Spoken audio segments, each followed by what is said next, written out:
Et alors que la majeure partie de l'Afrique a chaud, en Égypte, nombreux sont ceux qui ont passé ces derniers jours à frissonner. Les températures diminuent habituellement en ce moment de l'année, mais cette année elles sont tombées à zéro dans certaines parties du pays, et la vague de froid a duré 2 fois plus longtemps qu'à l'accoutumée. L'Égypte est connue pour son climat ensoleillé qui attire les touristes. Mais cette dernière semaine, ce sont les nuages qui peuplaient le ciel. Et de ces nuages tombaient de fortes pluies balayées par un vent glacial. La raison de la vague de froid de la semaine dernière porte le nom de dépression de Chypre. Cela correspond à une chute rapide de la température atmosphérique dans cette région. Ce phénomène ne dure habituellement que 3 jours, mais malheureusement cette année, il a duré une semaine complète. Par conséquent, la chute de température a été plus sévère que n'importe quelle année auparavant. Cela fait partie des conséquences du changement climatique planétaire. La semaine dernière, on n'a pas dépassé les 4 degrés au Caire.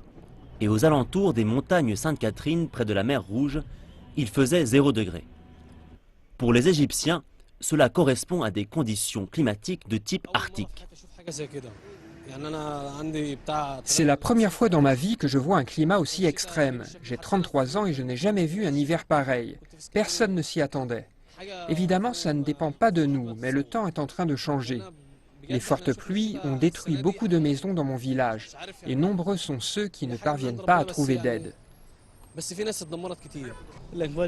La semaine dernière, le froid était insupportable. L'an dernier, ça n'a duré que 2 ou 3 jours. Cette année, ça a duré bien plus longtemps. Je mets davantage de couches de vêtements, nous allumons des feux et faisons griller des patates douces pour garder la chaleur. La plupart des gens ne sont pas préparés à ce froid. Peu de maisons sont suffisamment isolées et beaucoup de personnes sont trop pauvres pour acheter des couvertures. C'est pourquoi une courte vague de froid peut malgré tout causer de vraies souffrances. Le soleil est finalement réapparu en propageant son habituelle chaleur à travers tout le pays. Mais l'hiver n'est pas encore terminé. Il reste encore une vague de froid supplémentaire attendue en février et l'autorité météorologique peut prévoir précisément son niveau.